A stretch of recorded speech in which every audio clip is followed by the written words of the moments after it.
Hello and welcome to the lecture on internal CSS. So we have seen inline. Let's look at internal CSS.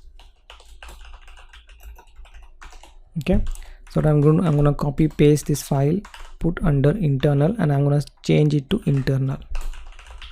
Okay, as the name suggests, the internal is you're writing CSS inside the HTML file.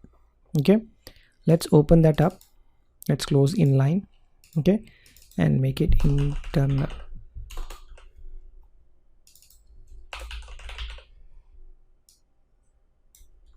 Okay, let's understand how to write the same style inside the HTML file. Okay, so we head over to the head section. Okay, there is a tag called style. Okay, and then you can mention what type of style it is. Okay, it is text/CSS. Okay, and you can close the style. So inside this you can write your CSS styles. So whatever you write here will be applied to your tags. Okay, so let's write the same styles here and make sure it has been assigned to our tags here. Okay, so how to write CSS? Okay, how to write CSS? So let's understand how to change the inline CSS with an internal CSS. Well, when you're writing CSS, you have to first mention what is a selector. Means how you want to apply this rule. So I'm saying I want to apply this rule to my h1 tag. Okay, then I open and close the flower brackets. You can choose to have flower brackets on the same line. Okay, if it's one liner you can choose to have like this, or you can write like how you write a for loop or a if condition, right? So now you are saying the selector is h1, so apply this rule for h1. Okay, now you don't have to copy style, you just have to say color : red. Okay, I want to cut this, paste it here, and make sure you end with a semicolon. Okay, now you remove this styling, you don't need style, right?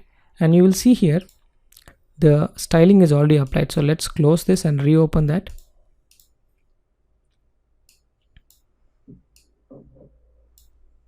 Right, so you can see we have moved our styling from tag to inline inside the HTML page.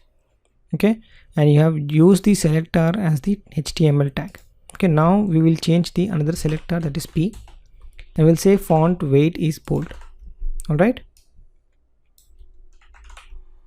okay, you can see the same effect, no change in it, but this time we have used a method called internal CSS. Okay, this is how the internal CSS you will write, and remember we are writing in the head section, not in the body section. Okay, in the head section we are mentioning the style here, and then the style we are saying we are using the selectors, that is the P and the H. We are trying to change their properties.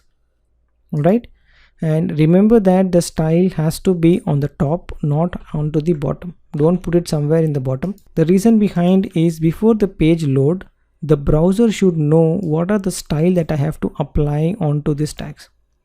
If you write it down, then what browser will does it try to print them in the black, and once it is printing in the black finishes, then it's try to apply the style. But if you tell browser, okay, use this styling, so instead of printing it black, it will basically print the styles that you have applied for it. All right, and you see you haven't mentioned anything about this style applying onto this tag. Okay, this is all happening with the selector. If you change the selector, right, it's automatically taken care here, right? This is basically the rules that you are mentioning here. I want to apply this rule on this tag, right? You can write any tag you want. If you just say I want to apply this rule on the body, then you say everything become red, because now all the tags inside the body will have this rule of color red. And you can even say, okay, make it everything as bold. You see everything is color red and bold, right? So you can play around with it. You can have your own selectors and change the HTML behavior. Okay, there's a default behavior. If you don't have this selectors, let's remove this, then it will be go back to default. You can override it with the internal CSS as well. Okay, and this is how you write an internal CSS. Right, so that's all about how to write an internal CSS, and I'll see you in the next one.